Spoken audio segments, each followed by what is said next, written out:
when you're at a professional club like Chelsea or most professional clubs, you're very privileged and you have everything done for you. Back then we would do 2 seasons as an apprentice or AP as we called them.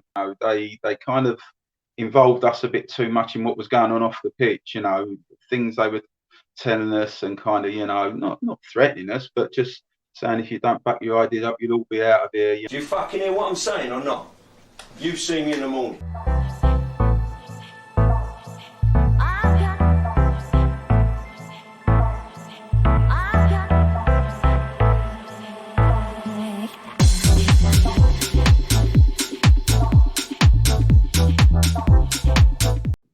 Well, hello there, ladies and gentlemen. It is Talking Life, episode 6, and today's guest is Terry Howard. And of course, this is the first Talking Life episode on the Jake Murphy Media YouTube channel that is sponsored by the Bespoke Recruitment Construction Business Logistics Division. So without further ado, Terry, before we take you back, how are you doing right now during this lockdown? Yeah, okay. Thanks for inviting me on, Jake.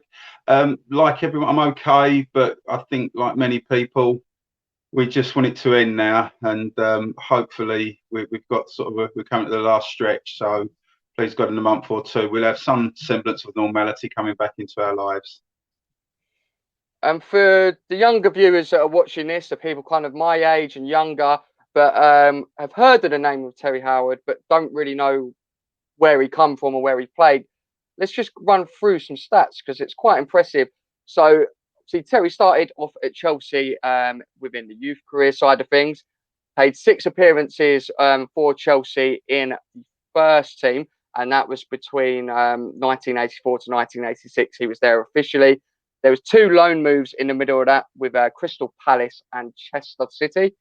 And then the club, which he became famous for, from 1986 to 1995, 328 appearances for the O's, scoring 31 goals in that time. 95, he moved on to Wycombe Wanderers, making 59 appearances. Then on to Woking Town, and then to Aldershot Town. And then, quite interestingly, you've played for some non-league clubs as well following that, haven't you? Yeah, well, in fact, Wycombe was my last port of call as a league club. Aldershot were coming up. They were like a Phoenix club that obviously they'd gone out of business years before.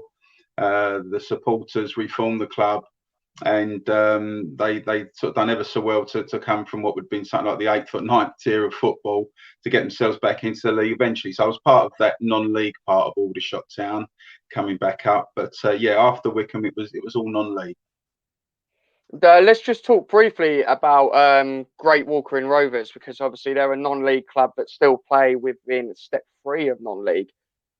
You've started at Chelsea, and we'll go on to your Chelsea days. What's the comparison really going from Chelsea at the start of your career to the lower echelons of non-league football towards the end? Well, I mean, it's chalk and cheese, really. Obviously, when you're at a professional club like Chelsea or most professional clubs, you're very privileged and you have everything done for you. They'll look after you really well. When you come into non-league, there's not so much of that. I mean, I know it's changed a little bit now because there's not a lot of non-league setups, especially in the National League now, full time. So they run like a professional. They run like professional outfits now. But back then, non-league was a little bit wilder, a little bit crazier, and you kind of had to look after yourself. And talking about wild and crazy, you'd have been in, I'm not too sure if they called it a YTS back then, but in the youth days at Chelsea, you're probably from the generation and the generations that followed where you were made to clean the first team players' boots, and things used to be quite relentless. Kind of talk to us about them youth days, because we have heard from players on my podcast and listening to other podcasts, but it wasn't exactly cracked up to what it should be, and definitely you wouldn't get away with a lot of what they used to do then. Now, no. I mean, I was an apprentice. The YTS scheme came in just after I'd served my apprenticeship. So back then we would do 2 seasons as an apprentice or AP as we called them. And at Chelsea and like many clubs, the structure was you would have to clean boots. We were all designated 2 or 3 of the pros to clean their boots every day they were in. we would all then have like a rota of chores to do. So one week you might be doing the home team dressing room, another week you might be doing the bathrooms, which is very glamorous indeed. And then so there was a rota of things. So when your training had finished in the morning or in the afternoon, you would have to clear up all the pros' mess, put all the stuff back in the kit bag, and once you got back, well, then we got back to Stamford Bridge. We'd have to sort it out. We did have a laundry lady who would do that, and then we'd clean the boots and do whatever chores we had for that week. And would you say, I use the word banter because that's what they would have thought it was back then, but I guess you can kind of say borderline bullying. So you don't name any names if you're going to get in trouble. But what kind of moment stands out from that first team to apprentice kind of banter, if you will, from your days at Chelsea? To be fair, the pros were quite good with us. They didn't take the mickey too often in terms of what they made us do. So they were quite good. I can remember Paul Canaville being none too impressed with my boot cleaning, and he let me know in no uncertain terms one day. So just like I say, while I'm on here, get well to Paul Canaville. He's in hospital at the moment. He's in a critical condition but stable, I understand. So I send my best wishes to him so he gets well soon. But yeah, Kenner's, yeah, I think he just threw the boots at me, told him, I won't say the language he used to me, and I had to clean them again. But by and large, listen, there was a lot of banter, a lot of language now that would be deemed unsuitable because obviously we live in a different time now. Back then, it was all just part of growing up as an apprentice at a football club. And then obviously you go through your apprenticeships and then you go in to the Chelsea first team. Obviously you're a defender. Only 6 appearances for the first team. Why do you feel that it didn't really work out at Chelsea? And what level were Chelsea back then? Because everybody at the moment sees Chelsea as the big Premier League top dogs almost. But kind of what level was they back then? And explain your time at Chelsea as a senior. Right. Okay. So progressed through the apprentice ranks, and we had a very good youth team at that time. We won the South East Counties League, and I think 4 or 5 of us progressed into the pro ranks from my year group. Chelsea at that time, it was the time that Ken Bates had just taken over the club, and obviously he revolutionised that club because there was every chance that they were going to go out of business, that the club was in a terrible state, the ground was in a terrible state. He came in, and if it hadn't been for him, I don't think there'd be the Chelsea as we know it today. I think is it the 82-83 season, they had to get a draw on the last day of the season against Middlesbrough to stay in what was the second division, which is now the Championship. They scraped that, otherwise they would have gone down to what is League One now, the old Division 3, and who knows, they may never have recovered from there. But Ken Bates came in, turned the club around along with John Neal, the manager, and Ian McNeil and John Hollins as a coach. They made some great signings. I think they signed Kerry Dixon and Dave Speedy, Pat Nevin, and a few others. And they got promoted in the 83-84 season. I made my debut in the 85 season in the old First Division, which is now the Premiership. I think we finished about 5th or 6th, so that's was a fine season for a team that had just come up. So they were the times. It was a very different club to what you see now. We didn't have the Abramovich millions then. Ken Bates come in and put money into the club, but not in the way that these oligarchs and other owners do now.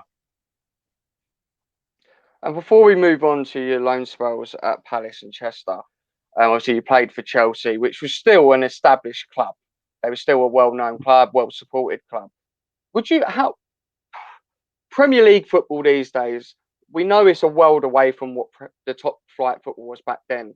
But do you think football now is better in terms of the Premier League football, or is it worse in terms of the whole spectacle, not just the talent, but the whole spectacle?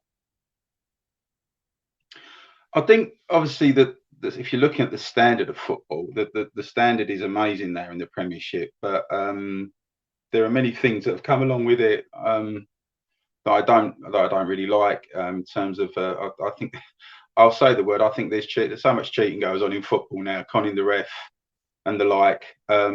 I think football then. I don't know if honesty is the right word to use back then, because there was a lot of there was a lot of dirty players. So I don't know if honesty is the right word, but you kind of knew where you stood, and players wouldn't go down so easy, which drives me mad now. Absolutely drives me mental when you see players just falling over after getting a touch. But that's the game now. They know they're going to get a free kick. They're very clever at it. So speaking to a lot of older supporters on football fan groups that I'm on with Orient and Chelsea, you know, all of them, the older groups say they just so much preferred football. Then it seemed like a lot more simpler, and they enjoyed the freedom of going to games. Whereas you look now, it's hard to get a ticket for certain games. You know, it's become a much bigger thing. So, I mean, listen, but people growing up now, younger people, they love their football, and I still love my football, but I would err on the side of saying I preferred football in the old days a little bit more. So I think most people do generally have that view, and I think obviously that kind of coincides with a lot more people are enjoying non-league football more because it has got that the players are playing for the love of the game, not the millions of pounds and the Lamborghinis. You're on the terrace and everyone comes together, and I think, to be honest, I think that's why non-league football in the last few years has got more popular because of the disillusion. Because even if you don't go and watch your team and you just watch your team on the TV, you're still spending more than your average non-league season ticket Yeah, to go to the I think ground. you're right, Jay. Yeah, I think you're right. I think that people, I think non-league has seen a bit of a renaissance in recent, even in the low divisions. I think Orient's crowds have been very decent. You know, where you don't quite get all that comes with like the circus that comes with the Premiership and the Championship to a lesser degree. And if you look at some of the teams in the low divisions, they seem to be picking up extra supporters or extra fans from just the fact that it just seems a simpler game to watch in terms of you go there, you can get in the ground late, you know, and say sometimes you can have a pint. A lot of people like the social side of it, especially I know at Leyton Orient is the big thing, the social side of it in the supporters club, and I think that goes for non-league especially. It's a little bit more intimate. And like you say, obviously you're well known for Leyton Orient. We are going to get onto the O's because most people watching this are going to be listening for your Leyton Orient stories, but let's not dismiss the loan spells at Chester and Palace. Obviously, Palace was first and Chester was second. Just talk to us about your times at those clubs and any memories that you have from your short stints there. Okay, so Palace, Steve Coppell took me to Palace. I kind of lost my way a little bit at Orient. The new coach that came, I mean, John Hollins took over from John Neal as manager. Brought in a coach called Ernie Wally, and I didn't, get on great with Ernie. I wasn't his type of player, so I went on loan. To be fair, I didn't do myself justice at Palace. I think I played in the first game against Charlton, which was the first ever landlords v tenants game when Charlton used to share Selhurst Park. Did all right in that one, and then after that, I think my other three games, I wasn't great. And Steve Coppell was honest enough at the end of the month to say like he was a bit disappointed with me, and I agreed with him, So that didn't really work out. Chester, once again, I wasn't doing myself any favours at the time. I wasn't really I wasn't really focusing on what I should be doing. I wasn't being as professional as I should have been. And once again, after a couple of games, I got dropped from the team. I stayed up there for the month, but then I think we only had one or two subs back then. I wasn't even on the bench. Came back to London, back to Chelsea, where I knew there was no future for me. They'd told me that already. So I was in a little bit of limbo at that time. And then that's when you do join Leyton Orient, which was back in 1986. So you spent 9 years at the O's, making over 300 appearances. What was your attraction to join Leyton Orient Football Club when you joined? They were the only ones who wanted me. It was not, at that time, and I've said this story before. At that time, I say there was. I wasn't, as I say, I wasn't playing great. I was lucky enough that one of Orient scouts, their chief scout, Bernie Dixon, was a family friend, and my dad had spoke to him, and he said, "Can you come and watch him?" And I think he come and watch me. I think I was a sub for the reserves at Chelsea that day. I think I come on for 10, 15 minutes, But in true old school style, and this would never happen probably now, he said, "Don't worry, Tel. Yeah, I know you didn't play great today, but I'll put a word in with Frank Clark, the manager at Orient, and we'll get you down there." So I really went there on the say so of an old family friend, not actually on my form at the time.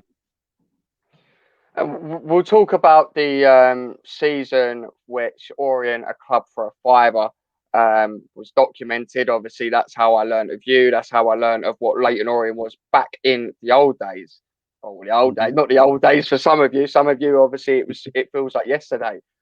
But obviously, in that time, the club was going through a transition over those kind of 9 years. Eventually, the club ended up getting bought by Barry Hearn. But leading up to that last season, what was your memories from Orient at the time? Because obviously Leyton Orient Football Club back then is a lot different to what Leyton Orient Football Club is now. Yeah, I mean, it was. I mean, at the club, like many clubs through the 80s and the 90s, it was always a struggle. Money was always a struggle, and luckily enough, Tony Wood came to the club in, I think, the mid 80s, just a couple of years before I signed. And he was an Orient fan, but he was a businessman, and he kind of saved the club. Really, he pumped his own money into the club to keep it afloat.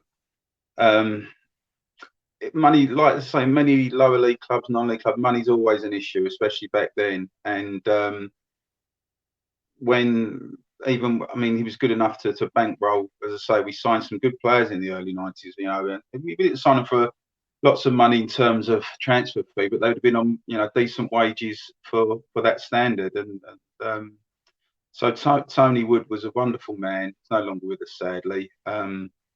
But unfortunately for the club and what turned out, unfortunately for me, he had a lot of money invested in Rwanda. He had coffee plantations in Rwanda. Obviously, that underwent the civil war in the 90s, in the early mid 90s, and he was actually, you know, he got ruined. All his company went bankrupt, and so obviously he couldn't bankroll our club anymore. Hence, he sold the club eventually to Barry Hearn. And then we go into the final season, V season, obviously, which kind of curtailed with your exit from the club, and we're going to look at that in detail. Obviously, we all know what the Orient Club for a Fiver documentary is. It was supposed to be, from listening to podcasts with obviously the manager at the time, John Sitton, a Channel 4 documentary. And I think in the end, it did turn out just to be a college kid with a camera making a documentary. That last season, obviously. Yeah, go on. Sorry, Jay, carry on. So that last season, before we get into that game against Blackpool, just talk about the times at the club then in a little bit more detail. Things aren't going great on the pitch. Financially, it's not great. There was somebody was supposed to buy the club before Barry Hearn was, and then he pulled out. Obviously, this is the only knowledge I have from this particularly, because I wasn't even born at that time, is from that documentary. So how much of that documentary was actually true, if that makes sense, from your point of view? Yeah. Okay. So obviously, the documentary, I think her name was Jo Trahan was her name. It was a girl that just asked the club for permission to kind of do a fly on the wall documentary, and she'd followed us through the season. What was a very difficult season.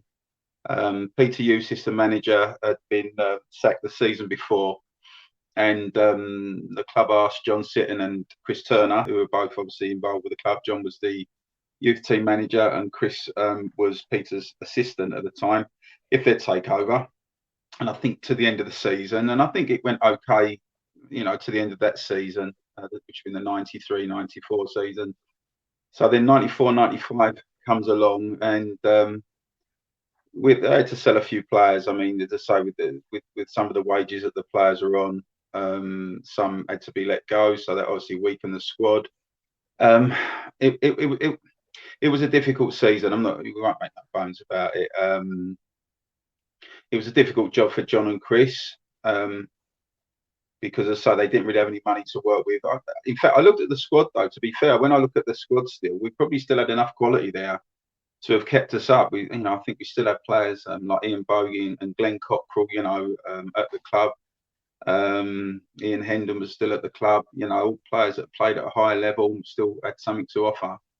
So, you know, for whatever reason, it didn't really work out. All I would say is that I think at that time, and I just say, I understand it was a tough job for John and Chris, but for me, you know, they kind of involved us a bit too much in what was going on off the pitch. You know, things they were telling us and kind of, you know, not threatening us, but just saying if you don't back your ideas up, you'll all be out of here, you know, and so on.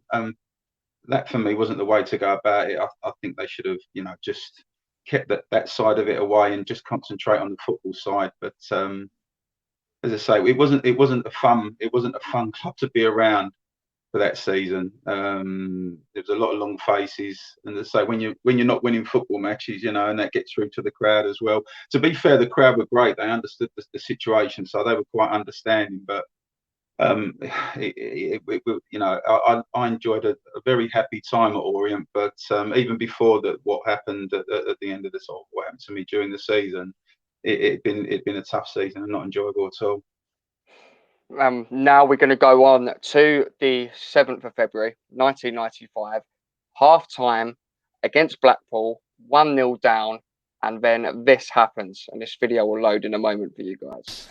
Now fucking pull your socks up, because they're going to beat us if we go out the second half like that.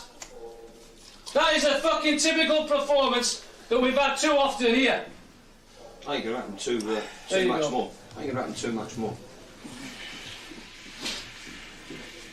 I spoke to you the other day about a new contract, the possibility of a new contract. And all I'm saying to you is, when it pops out, you've got to be crafty, you've got to drift off. And when it pops out, you've got to establish possession for Orient, for a red shirt. And all I'm saying to you is get your body. That's all I'm saying to you. You was lucky that you got the free kick. Now, don't be coming back at me when I'm shouting at you above the crowd and above the next bench. Because I'll run this fucking football club until I'm told otherwise by the fucking circus upstairs. And if you come back at me, you'll be off the field and you'll be following Terry down the road. If you come and see me tomorrow, you've got a fortnight's notice. Because that performance is the straw that broke the camel's back. And that will be not be tolerated in this dressing room while I'm in charge with Chris Turner. That is the fucking straw that broke the camel's back. That is typical fucking Leyton Orient. Six, you're too intense, you're fucking this, you're that, no one can talk to you. I never fucking followed two good games out of a fucking game like that. The reason I was intense because I wanted to play well again. And I'm wasting my breath on some of you. I'm wasting my breath on some of you. What did I say to you about good players? They want to be good players all the time. Don't you know how profound that is if you're not examining the fucking words? Because you've had two good performances and you think, I'm fucking Bertie Big Bollocks tonight. I'll fucking play her I like. But you won't play you like, because if you play you like, I'll fucking stick the youth team in. Because if I'm going to take abuse from a bunch of cockroaches behind me, I'll take abuse by doing it my way. And that is fucking conformity, not fucking non-conformity. So you little cunt, when I tell you to do something, and you fucking big cunt, when I tell you to do something, do it. And if you come back at me, we'll have a fucking right sort out in here. Alright? And you can pair up if you like, and you can fucking pick someone else to help you, and you can bring your fucking dinner. Because by the time I'm finished with you, you'll fucking need it. Do you fucking hear what I'm saying or not? You see me in the morning. So that is the famous clip, which has almost become a meme these days in recent years. Obviously, we see the zoomed in shot of you there. Just talk to us about what's going through your head there, because it is very literal of what it says. You was sacked at half time. In theoretical respect, you were never going to play for the club again. So just go through what was going through your head at that moment. A lot of people say, "Oh, why didn't you get up and like chin him or whatever?" Yeah, well, that was never going to happen, because at the end of the day, he's the manager, so they make their decisions. Sometimes, a lot of time, managers and coaches say things in the heat of the moment. So when he was saying it, I was thinking, was he just saying that, you know, because he's lost his temper or whatever? So I was sort of, you know, okay, we'll go with it, you know. After the game, I went to see him, and obviously it was clear that he did mean it, or they did mean it, because a lot of people forget it was Chris Turner as well as John Sitton. It weren't just John Sitton was obviously they were joint managers. It was a disappointing way for it to end to me, and I think that my overriding thing about it is that when you've played, I think it was 401 league and cup games for Orient, which I think is the third most in the club's 140-year history. I think there's ways and means you do things, and John was my ex-teammate, and Chris to a lesser degree. I played with Chris at the end, and I think really he could have just subbed me, pulled me to one side, and done it like that. The reason that the main reason that they could do what they did, as you said, they only had to give me 2 weeks' wages. I was actually out of contract with the club. We couldn't agree on a contract at the end of the previous season, and so for all that 8 years and 400 games, all they had to do was give me 2 weeks' wages, which it doesn't seem that fair, but that's life. But as I said, and then this goes on all the time. Players they leave clubs, managers want to bring their own people in. I understand that, I get that, but I look back and it's very disappointing. I think I deserved a little bit more than that, the way that it ended. But you know, as I say, it's I suppose in one way it got me a sense of notoriety that I might not otherwise have got. It's not it's not the way Orient supporters remember me, because they remember me as a player for the club, and as I say, a lot of them thought I was a good player for the club, which I'm always grateful for. But outside of Orient, yeah, you know, if you go on social media, you go, oh, you're that bloke that got sacked at half time. So, listen, I got over that a long time ago. You know, moved on. And so I went to Wickham and other clubs and then enjoyed my times there. So, but yeah, just disappointing that John didn't show me a little bit more respect there. And would you say, obviously, you just mentioned you was in contract negotiations, you couldn't obviously work out a contract that was viable for yourself and for the club. Let's say Barry Hearn takes over, that never happened at that half time, and you was offered a contract that was obviously financially viable for the club and yourself. Do you reckon you would have been at Orient for many years to come, or do you reckon your time at Orient was done regardless of what happened at the end of that season, during that season? No. Well, I think there might have been another year or two me at Orient. But the thing was, Jake, was that I've heard John say about contract. They never offered me a contract. I was never ever. They asked me what I wanted, and I think to start with, I gave them some numbers, and they come back and said that's not going to work. So I think on the third time they asked me, as I remember it, I said, well, keep me on the same basic wage with the same appearance money, whatever. And at the end of the 2 years, that'd be 10 years, I'll have a testimonial, which, you know, won't cost the club a penny. So I'll, you know, get some money at the end of it. So whatever John says about he had the contracts, he's got them in his cupboard, or whatever I heard him say in the past, I never saw them. No contract was ever offered to me at Leyton Orient in that time. And obviously we won't delve too much deeper into it, because obviously we've got to keep this respectful and obviously honourable for everyone that's involved. Now, you obviously leave Orient in them circumstances. You go on, and to reiterate for those that can't really remember, at the beginning of the podcast, you then go to Wickham, Woking, Aldershot, use Boreham Wood, Braintree, and Great Walker Rovers. You've left a club that you've been at for years. 9 years is an awfully long time.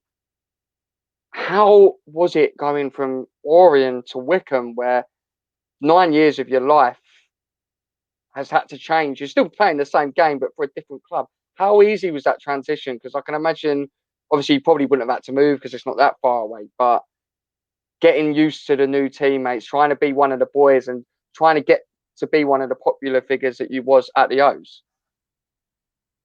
Yeah, I mean, when you've been at a club for that long, you know, you go to these different surroundings, it is a little bit of a shock. Luckily enough, Wickham was a terrific club. You know, Martin O'Neill signed me there, and the group of boys there were like the boys that I'd been with at Orient. Got immediately felt very welcome there. Funnily enough, the captain Wycombe at that time was Terry Evans, the giant centre half who was at Brentford. And for those who don't know, in the sort of late 80s, early 90s, Brentford and Leyton Orient had a big rivalry in that division. We always had great battles. They had very good sides. To players like Dean Holdsworth were in their side at that time. Had a very good team, and there was no love lost between us. Let's put it that way. So when I first turned up at Wycombe, I think the only person that was having his reservations was Big Tel, and but luckily enough, we laughed about it after. We just talked about it, laughed about it, and we moved on and ended up very good friends. And as I say, it was made very easy to transition by. It was a very good club at the time, Wycombe. They were an up-and-coming club that come through the non-league under Martin O'Neill. I said, unfortunately for me, Martin left at the end of the season that I signed. But yeah, I enjoyed it. I think I was there for about a season and a half, and I really enjoyed it. Brilliant. So we've spoke about your career in some details. You can't speak about all of it because I don't even think I'd be able to upload the file length to YouTube. That's going to take you back before you played football at Chelsea. What was your first memory as a boy of football? When did football become apparent to you? I think from the very start. My father, Terry, also was an England international. Played a very good standard amateur football as it was then for Hendon and Enfield and Sutton. He played for Great Britain in the Rome Olympics in 1960. So I was kind of born into a football family. Mum was quite sporty as well as a netball player. So my first memories, I was kicking a ball just from a kid, like we did back then. Most kids would play football in the street, and it just went from there. It was. I was very traditional. It'd be football in the winter and cricket in the summer, which was like for a lot of people then. Obviously, there was no computer games or anything like that back then, so there was a lot more sort of outdoor stuff going on. And who did you grow up supporting?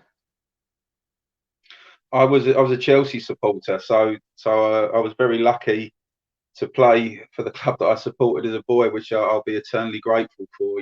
But ironically, the club I went to watch most as a youngster was Orient. So because obviously it was closer back then.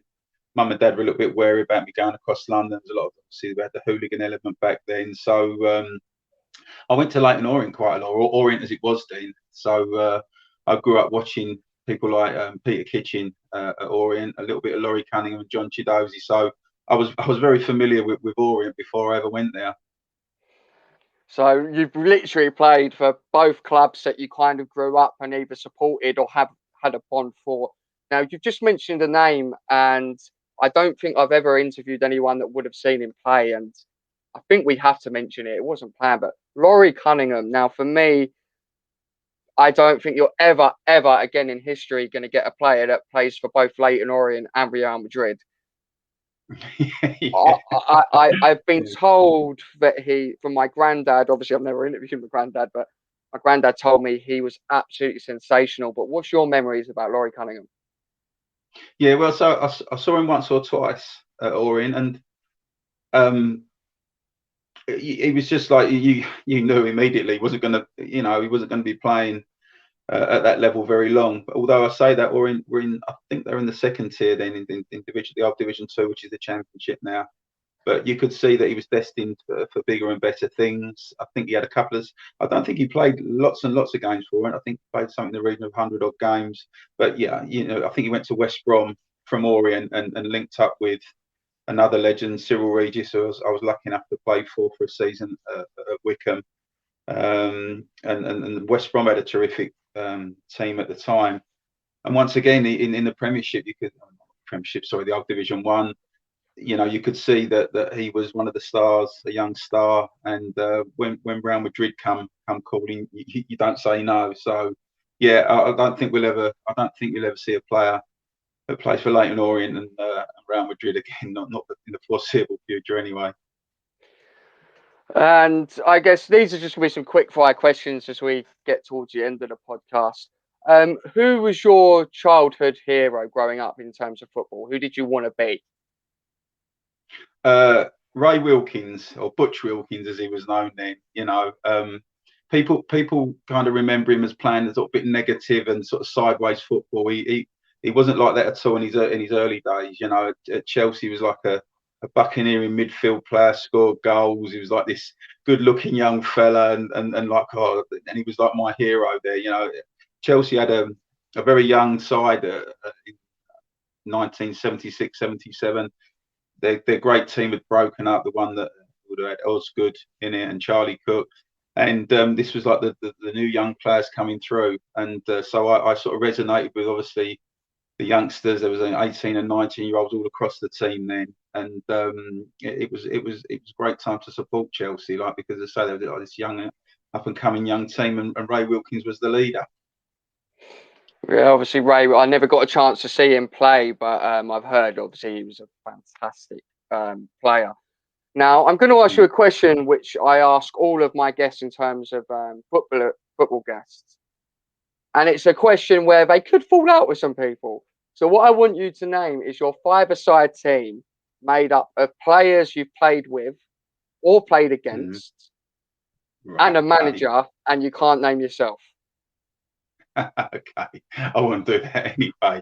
Okay, so as a five-a-side team,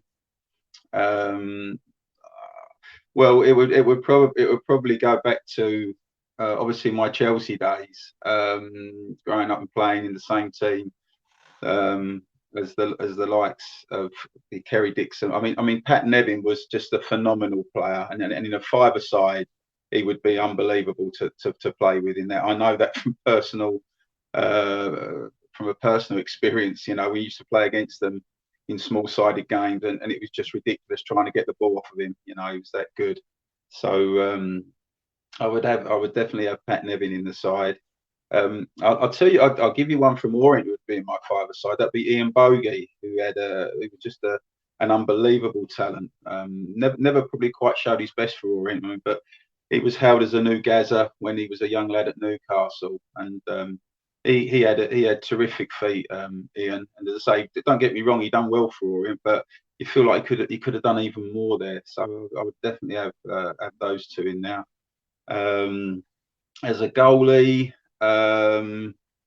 probably the goalie at Chelsea at the time was Eddie Nijveski, who was the Welsh international, and he was a fantastic goalkeeper. He had his career cut short by a knee injury, but he's lucky enough he stayed in football. He was Mark Hughes' assistant for many years, so he would be my goalie. I'm just trying to think now. I'll tell you who else would get in.